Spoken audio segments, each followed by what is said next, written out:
दूसरा अध्याय विष्णु दूतों द्वारा भागवत धर्म निरूपण और अजामिल का परधाम गमन। श्री सुखदेव जी कहते हैं, परीक्षित, भगवान के नीति निपुण एवं धर्म का मर्म जानने वाले पार्षदों ने यमदूतों का ये अभिभाषण सुनकर उनसे इस प्रकार कहा। भगवान के पार्षदों ने कहा, यमदूतों, ये बड़े आश्चर्य और खेद की बात है कि धर्मज्ञों की सभा में अधर्म प्रवेश कर रहा है, क्योंकि वहां निरपराध और अदंडनीय व्यक्तियों को व्यर्थ ही दंड दिया जाता है। जो प्रजा के रक्षक हैं, शासक हैं, समदर्शी और परोपकारी हैं, यदि वे ही प्रजा के प्रति विषमता का व्यवहार करने लगें तो फिर प्रजा किसकी आचरण करते हैं। साधारण लोग भी वैसा ही करते हैं। वे अपने आचरण के द्वारा जिस कर्म को धर्मानुकूल प्रमाणित कर देते हैं, लोग उसी का अनुकरण करने लगते हैं। साधारण लोग पशुओं के समान धर्म और अधर्म का स्वरूप न जानकर किसी सत्पुरुष पर विश्वास कर लेते हैं। उसकी गोद में सिर रखकर निर्भय और निश्चिंत सो जाते हैं। वही दयालु सत्पुरुष जो प्राणियों का अत्यंत विश्वास पात्र है और जिसे मित्र भाव से अपना हितैषी समझकर उन्होंने आत्मसमर्पण कर दिया है, उन अज्ञानी जीवों के साथ कैसे विश्वासघात कर सकता है। यमदूतों, इसने कोटि कोटि जन्मों की पाप राशि का पूरा प्रायश्चित कर लिया है, क्योंकि इसने विवश होकर ही सही भगवान के परम कल्याणमय नाम का उच्चारण तो किया है। जिस समय इसने नारायण इन 4 अक्षरों का उच्चारण किया, उसी समय केवल उतने से ही इस पापी के समस्त पापों का प्रायश्चित हो गया।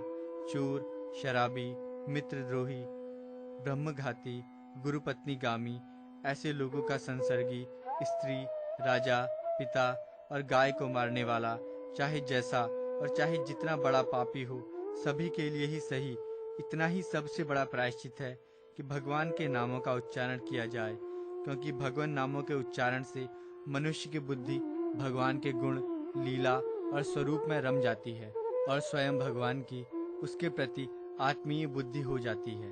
बड़े बड़े ब्रह्मवादी ऋषियों ने पापों के बहुत से प्रायश्चित, कृच्छ, चांद्रायण आदि व्रत बताए हैं, परंतु उन प्रायश्चितों से पापी की वैसी जड़ से शुद्धि नहीं होती जैसी भगवान के नामों का, उनके गुम्फित पदों का उच्चारण करने से होती है, क्योंकि वे नाम पवित्र कीर्ति भगवान के गुणों का ज्ञान कराने वाले हैं। यदि प्रायश्चित करने के बाद भी मन फिर से कुमार्ग में पाप की ओर दौड़े तो वो चरम सीमा का पूरा प्रायश्चित नहीं है।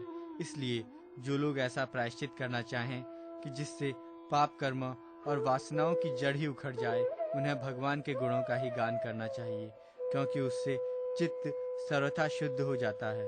इसलिए यमदूतों, तुम लोग अजामिल को मत ले जाओ।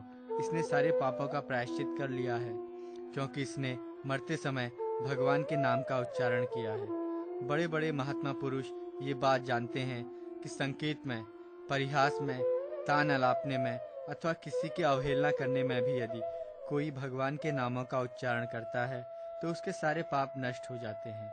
जो मनुष्य गिरते समय, पैर फिसलते समय, अंग भंग होते समय और सांप के डसते, आग में चलते तथा चोट लगते समय भी विवशता से हरि हरि कहकर भगवान के नाम का उच्चारण कर लेता है, वो यम यातना का पात्र नहीं रह जाता। महर्षियों ने जानबूझकर बड़े पापों के लिए बड़े और छोटे पापों के लिए छोटे प्रायश्चित बतलाए हैं। इसमें संदेह नहीं कि उन तपस्या, दान, जप आदि प्रायश्चितों के द्वारा वे पाप नष्ट हो जाते हैं, परंतु उन पापों से मलिन हुआ उसका हृदय शुद्ध नहीं होता।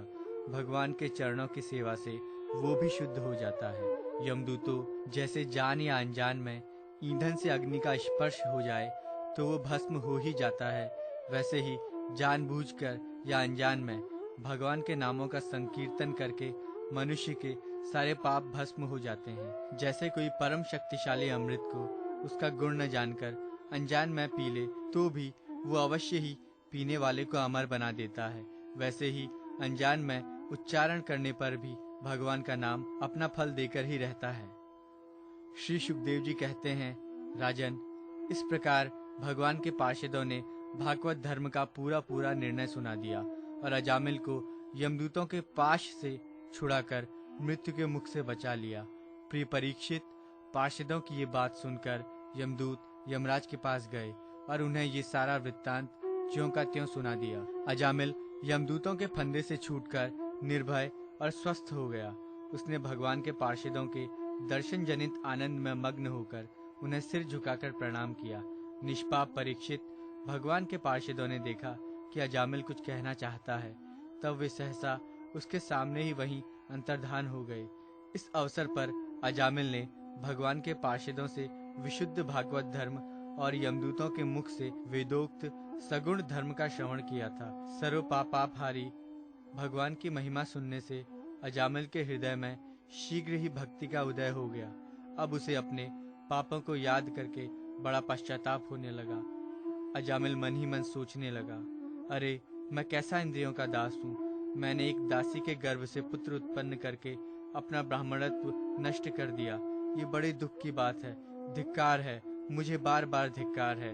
मैं संतों के द्वारा निंदित हूँ, पापात्मा हूँ। मैंने अपने कुल में कलंक का टीका लगा दिया। हाय हाय, मैंने अपनी सती एवं अबोध पत्नी का परित्याग कर दिया और शराब पीने वाली कुलटा का संसर्ग किया। मैं कितना नीच हूँ। मेरे माँ बाप बूढ़े और तपस्वी थे। वे सर्वथा असहाय थे। उनकी सेवा शुश्रूषा करने वाला और कोई नहीं था। मैंने उनका भी परित्याग कर दिया। ओह, मैं कितना कृतज्ञ हूँ। मैं अब अवश्य ही अत्यंत भयावह नरक में गिरूंगा, जिसमें गिरकर धर्मघाती पापात्मा कामी पुरुष अनेकों प्रकार की यम यातना भोगते हैं। मैंने अभी जो अद्भुत दृश्य देखा, क्या ये स्वप्न है अथवा जागृत अवस्था का ही प्रत्यक्ष अनुभव है? अभी अभी जो हाथों में फंदा लेकर मुझे खींच रहे थे, वे कहाँ चले गए? अभी अभी वे मुझे अपने फंदों में फंसाकर पृथ्वी के नीचे ले जा रहे थे, परंतु 4 अत्यंत सुंदर सिद्धों ने आकर मुझे छुड़ा लिया। वे अब कहाँ चले गए?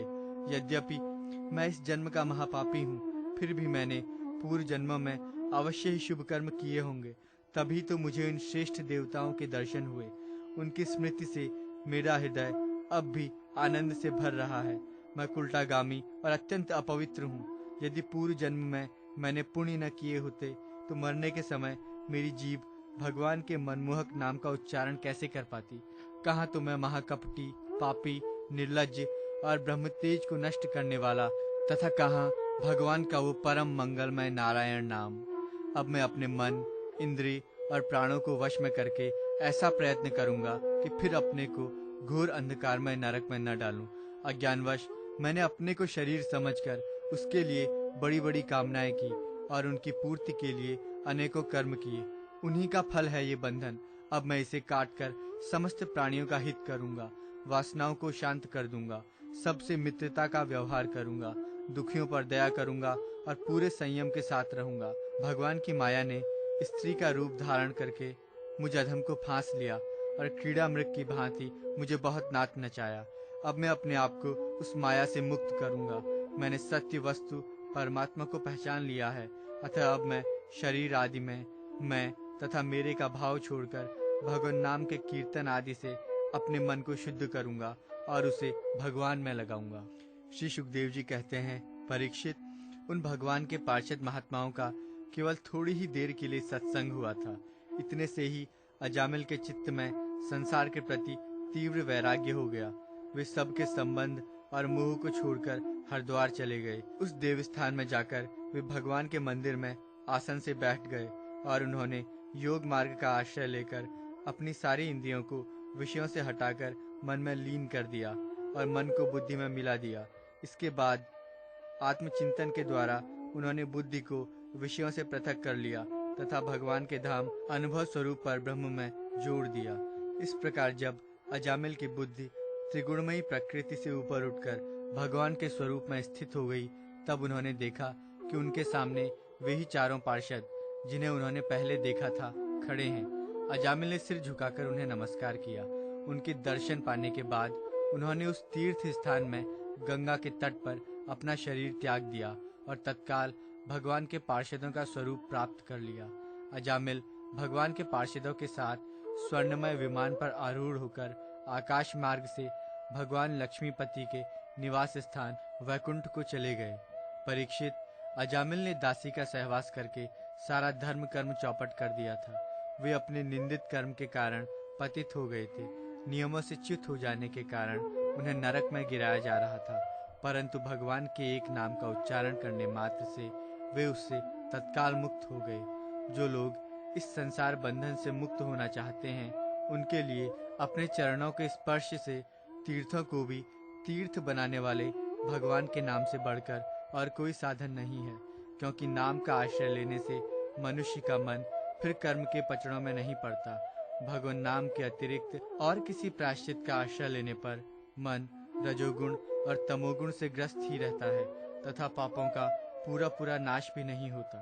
परीक्षित, ये इतिहास अत्यंत गोपनीय और समस्त पापों का नाश करने वाला है। जो पुरुष श्रद्धा और भक्ति के साथ इसका श्रवण कीर्तन करता है, वो नरक में कभी नहीं जाता। यमराज के दूत तो आंख उठाकर उसकी ओर नहीं देख सकते। उस पुरुष का जीवन चाहे पाप में ही क्यों न रहा हो, वैकुंठ लोक में उसकी पूजा होती है। परीक्षित, देखो, अजामिल जैसे पापी ने मृत्यु के समय पुत्र के बहाने भगवान के नाम का उच्चारण किया, उसे भी वैकुंठ की प्राप्ति हो गई। फिर जो लोग श्रद्धा के साथ भगवान नाम का उच्चारण करते हैं, उनकी तो बात ही क्या है।